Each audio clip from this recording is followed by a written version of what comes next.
কি হয়েছে আপনার কার্তিক মহারাজকে নিয়ে কি অভিযোগ? আমি প্রথমে 2013 সালে ওইখানে জয়েন করেছিলাম। ওনার কথা মতন আমি স্কুলে গিয়েছিলাম। উনি বলেছিলেন ওখানে থাকা খাওয়া ফ্রি, স্কুলে 2-2.5 হাজার টাকা বেতন, চাণক স্কুলে আমাকে চাকরি দেয়া হবে। এবং আমি বাড়ি থেকে, বাবার বাড়িতে ছিলাম, বাড়ি থেকে আমি ওই স্কুলে চলে গেছিলাম। প্রথমে আগে বেলডাঙ্গায় এসেছিলাম, বেলডাঙ্গা থেকে উনি আমাকে ওইখানে পাঠিয়ে দিয়েছিলেন চাণক স্কুলে। এবং আমাকে বলা হয়েছিল ওখানে তোমার একটা কাজ আছে, তুমি প্রাইমারিতে ঢোকো, সেখানে তুমি কাজ করবে। দিয়ে ওনার কথা মতন আমি ডিসেম্বরের শেষের দিকে আমি চলে গিয়েছিলাম এবং জানুয়ারি থেকে আমাকে জয়েন করানো হয়েছিল ওখানে। কোন সালে? 2013 সালে। 13 সালে ওখানে গিয়ে আমি ওখানে উঠেছিলাম। প্রথমে আগে একতলার একটা রুম আছে, টিচার্স রুম, সেখানে একদিন ওখানে রাখা হয়েছিল। তারপরে উনি আবার শিফট করেছিলেন, পাঁচতলায় একটা হল ঘর আছে, সেই হল ঘরে আমাকে রাখা হয়েছিল। সেই হল ঘরে আমি একমাত্র একা ছিলাম, সেখানে আর কেউ ছিলেন না। হ্যাঁ, এবং আমাকে হঠাৎ একদিন মহারাজ ওখানে মাঝে মাঝে যেতেন স্কুলে পরিদর্শনের জন্য। ওনার তো অনেক স্কুল আছে, সেখানে উনি পরিদর্শনের জন্য যেতেন মাঝে মাঝে। এবং আমাকে কথা বলার জন্য হঠাৎ করে একদিন রাত্রে আমাকে ফোন করছেন যে আমি তোমার রুমে আসছি। আর ওনার সব স্কুলের দোতলায় একটা রুম থাকে, সেই রুমে উনি থাকতেন যেখানে যখন যেতেন। তা আমাকে 5তলায় হঠাৎ রাত্রি 10:45 বাজে এরকম টাইমে দেখা করতে আসছি তোমার সঙ্গে, এই বলে আমাকে ফোন করা হয়েছিল।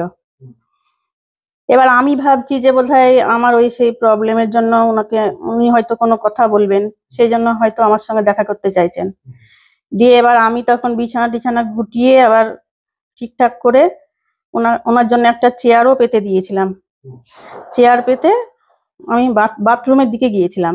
উনি দেখছি হঠাৎ করে এসে আমার বেডে বসে গেছেন।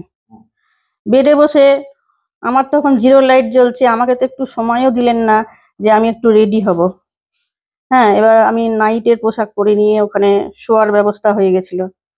হ্যাঁ, দিয়ে আমি বাথরুম থেকে ফিরে এসে দেখছি উনি আমার খাটের ওপরেই বসে গেছেন।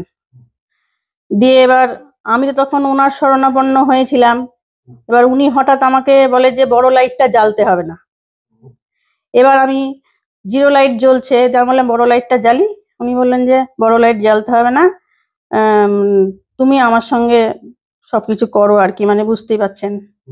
এটা তো আর ডিটেলসে বলা। এরকম আমার জুন মাস অবধি চলেছিল, একদম জানুয়ারি থেকে জুন মাস অবধি। উনি ওখানে যতবারই গেছেন ততবারই আমাকে বলেছিলেন যে আমি 15 দিন অন্তর তোমার কাছে আসবো। দিয়ে আমি সেটা তখন রাজি হয়েছিলাম, কারণ আমি দেখলাম যে আমি বাড়ি থেকে বাবার কথা না শুনে কিছুটা রাগ করে অভিমান করেও আমি বাড়ি থেকে ওই আশ্রমে চলে গিয়েছিলাম। আর কিছুটা নিজে ইনকাম করতে পারবো সেই আশাতেই আমি গিয়েছিলাম। হ্যাঁ, আর উনার শরণাপন্ন হয়েছিলাম। আমার জীবনের সবটাই উনার হাতে নির্ভর করছিল তখন। মানে উনার প্রস্তাবে রাজি হওয়া ছাড়া আমার কোনো উপায় ছিল না। মানে বলতেই পারি জানুয়ারি থেকে জুন পর্যন্ত, মানে হ্যাঁ 6 মাসে 12 বার মিনিমাম। হ্যাঁ হ্যাঁ হ্যাঁ। তো এবার ওইভাবে উনি যখনই এসছেন ওনার ইচ্ছা মতন, কোনোদিন সকালে এসছেন আমার রুমে, কোনোদিন উনার দোতলার রুমে আমাকে ডেকেছিলেন। এইভাবে হয়েছে। আবার একবার বেলডাঙ্গাতে সমীর নামে একটা ছেলের বিয়ে দিলেন। হ্যাঁ, এবার আমাকে বললেন যে তুমি এখানে বেলডাঙ্গাতে 4 দিন থেকে যাও, বিয়েতে এসে আনন্দ করো। বেলডাঙ্গার আশ্রমে উনি যে রুমে থাকেন সেখানে আমাকে ডেকে পাঠালেন, তার পাশের রুমে একটা। সেদিন ওখানেও একদিন হয়েছিল আমাদের সম্পর্ক। হ্যাঁ, আপনার কি কোনো রকম মানে নার্সিং হোমে গেছিলেন আপনি? হ্যাঁ হ্যাঁ, আমি বলি আমার একটা অ্যাক্সিডেন্ট হয়ে গেছিল, ওইটার জন্যই আমার একটা অ্যাক্সিডেন্ট হয়েছিল, এবং ওটাই আমার সব থেকে জীবনে দুঃখজনক বিষয়। ওইখান থেকে আমি বড় আঘাত পেয়েছি জীবনে। কারণ মানে জুন মাসে ওখানে দেখা গেল যে আমি প্রেগনেন্ট। দিয়ে হঠাৎ ওইখানেরই একটা হসপিটাল আছে, ওই আশ্রমেরই হসপিটাল, সেখানে আমি প্রথমে টেস্ট করে জানতে পারলাম যে ওখানে আমার পজিটিভ ধরা পড়লো। তখন আমি ওনাকে জানালাম যে আমার এই ব্যাপার ঘটেছে, তাহলে আমি কি করব। উনি তখন ঘাবড়ে গেলেন, বলতেন যে তোমার হাতে পায়ে পড়ি, হ্যাঁ আমাকে তুমি প্রাণ ভিক্ষা দাও, নালে আমাকে হয় জেল হবে নয় সুসাইড করতে হবে। আর আমি ওনাকে একটা পরামর্শ দিয়েছিলাম যে দেখুন এসব কিছুই করতে হবে না, হ্যাঁ আপনি এক কাজ করুন, আমাকে অন্য একটা স্কুলে পাঠিয়ে দেন, সেখানে বলবেন যে সন্তান সম্ভবা অবস্থায় এই মেয়ের ডিভোর্স হয়েছে, এরকম একটা কেস চলছে। তাহলে তো উনি যেটা বলতেন সেটাই সেখানকার লোকজন বিশ্বাস করতো। তা আমি ওনাকে সেই পরামর্শ দিয়েছিলাম, কিন্তু উনি মানে কোনো মতেই এই কথা শুনতে চাইলেন না। সে কাজটাও দেয়নি। না, দিয়ে আমি বলছি তারপর পরপর পরপর যা হয়েছিল সব বলছি, কারণ আমার জীবনে খুবই দুঃখজনক ঘটনা এটা। মানে আমি না বলে আর পাচ্ছি না, মানে এই জীবনে আমি না বলে এই জিনিসটা আমি শান্তি পাবো না, মরেও শান্তি পাবো না। কারণ একটা মেয়ের জীবনে এমন দুঃখজনক ঘটনা, বা কারোর জীবনে এরকম না হোক আর কি, আমার সঙ্গে যা হয়েছিল। সত্যি কথা বলতে কি, আমি যখন ওনাকে প্রথম বললাম, হ্যাঁ উনি যখন আমাকে এরকম প্রাণ ভিক্ষা চাইলেন, আমি বললাম যে আপনাকে এগুলো আর চাইতে হবে না। উনার কান্নাকাটি শুনে আমি গলে গেছিলাম, আমি ওনাকে বাঁচালাম, বুঝলেন তো। বাঁচানোর জন্য আমি তখন উপায় না পেয়ে ওখানকার স্কুলের যে বড়দি, এবার আমাকে তো ওখান থেকে বেরোতে গেলে একজনকে বলে যেতে হবে, বা আমারও তো সঙ্গে একজন লোক চাই, নালে আমাকে উনি বললেন একা একা বাসে করে এসে তুমি অ্যাবর্শন করো। এবার নিচের একটা রান্নাঘরের মেয়েকে নিয়ে নিয়ে আসতে বলেছিল, কিন্তু ওখানকার স্কুলের যে বড়দি, ওর নাম হচ্ছে সুভদ্রা মণ্ডল। হ্যাঁ, তা সুভদ্রা মণ্ডল বলল যে দিদি তুমি থামো, বিদিশাদি তুমি থামো, আমি তোমার সঙ্গে যাব। তুমি মহারাজকে বলো যে আশ্রমেরই এই অ্যাম্বুলেন্সটা নিয়ে আমরা যাব। এবার অপর্ণা আর সেই সুভদ্রা দুজনে মিলে তখন আমার সঙ্গে গেল। এবার আমি একটা সুস্থ মানুষ, তখন কাউকে কিছু না বলে ওরা দুজন মিলে আমাকে এই অ্যাম্বুলেন্সে করে এখানে নার্সিংহোমে নিয়ে আসলেন। নার্সিংহোমের নাম মনে আছে? হ্যাঁ, এখানে আপনার ওই কি যেন নার্সিংহোমটার নাম,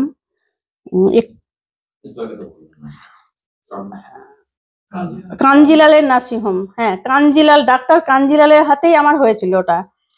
কাঞ্জিলাল 1 বছর হলো উনি গত হয়েছেন এখন শুনেছি। তা ডাক্তার কাঞ্জিলালের নার্সিংহোমেই, কাঞ্জিলালের হাতেই আমার ওই অ্যাবর্শনটা হয়েছিল। এবং তখন ওই স্কুলের যে বড়দি সুভদ্রা মণ্ডল, সে আমার বোন সেজে সই করেছিল, বলেছিল ওর বর বিদেশে থাকে, আমরা গ্রাম থেকে গাড়ি এনেছি, অ্যাম্বুলেন্স এনেছি, তা তাড়াতাড়ি করে আজকের মধ্যে এখনই আমাদেরকে চলে যেতে হবে তাড়াতাড়ি। আমাকে অজ্ঞান করে ওটা করা হয়েছিল, এবং ভালো করে জ্ঞানও ফেরেনি তখন ওরা মহারাজ আমাকে ফোন করছেন, হ্যাঁ বা বড়দিকে ফোন করছেন যে ইমিডিয়েট তোমরা আবার আশ্রমে ফিরে যাও। আর ডাক্তার কিন্তু আমাকে 24 ঘন্টা না হলে ছাড়তেই চাইছিল না, ওখানে বলছে একটা পেশেন্ট এরকম দাঁড়াতেই পারছে না, হ্যাঁ তাকে তোমরা এইভাবে নিয়ে যেতে পারো না, তাকে তোমরা নিয়ে যেতে পারো না। হ্যাঁ, 2 মাসের হয়ে গেছিল ওটা। তা তখনকার সময় তো 10 বছর আগের কথা বলি, তখনকার সময় তো আর সেই ওষুধ খেয়ে করার মতো ব্যবস্থা ছিল না। আর সবচেয়ে বড় কথা, আমি ওই স্কুল থেকে তো বাইরে বেরোতে পারতাম না ওদের পারমিশন ছাড়া। তা আমি বড়দির পারমিশন ছাড়া তো কোথাও যেতেই পারতাম না। কার্তিক মহারাজ আপনার এই প্রবলেমের পরে আপনি ওইভাবে দিয়ে আবার আমি বলি বাকিটা, দিয়ে আবার ব্যাপারটা হয়েছে যে আমি ওই মানে নার্সিংহোমে যখন ছিলাম আমাকে ওইভাবে টানা হাতড়া করে নিয়ে আসা হলো। ওই দুটো মেয়ে আমাকে আমার কথা বিশেষ না ভেবে মহারাজের কথা ভাবলেন, মহারাজকে কি করে বাঁচাতে হবে সেই চিন্তা ওদের মাথায় ঘুরছে। আর আমিও উনাকে কি করে বাঁচাতে হবে সেই চিন্তা আমার মাথাতেও ঘুরছিল, কিন্তু উনি যে আমার সঙ্গে পরে ধোঁকাবাজি করবেন এটা তখন আমি বুঝতে পারিনি, বুঝলেন তো। আমি ভালো মানুষই মনে করেছিলাম উনাকে। বেশ, আপনি কি চান? এমনিতে কি চাইছেন? আমি চাইছি এটার একটা বিচার হোক, কারণ এভাবে চলতে পারে না। আপনার মতো কি আরো আমার মতো অনেক মেয়ে এরকম হবে, যে কেউ গিয়ে এরকম যে কোনো সাধু গিয়ে কোনো মেয়েকে ধোঁকা দেবে এরকম বারবার, তা তো হয় না জিনিসটা। ঠিক আছে, তা আপনি হঠাৎ 10 বছর হয়ে গেছে, তাই এতদিন বলেননি কেন?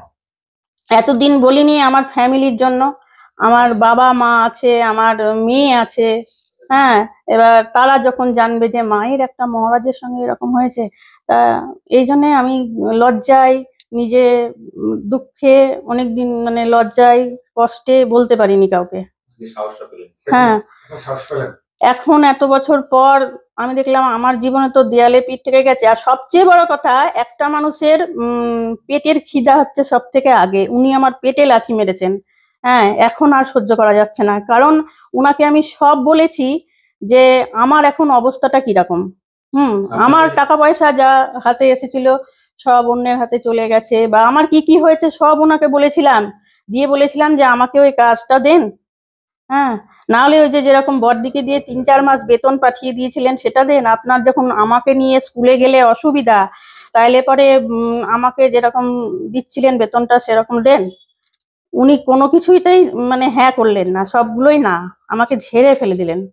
তাহলে আমি আর কি করতে পারি? আমার এখন অর্থনৈতিক সমস্যা। আমার হাজবেন্ড যে সে এখন ছোট্ট একটা কি বলবো রেস্টুরেন্ট চালায়। হ্যাঁ,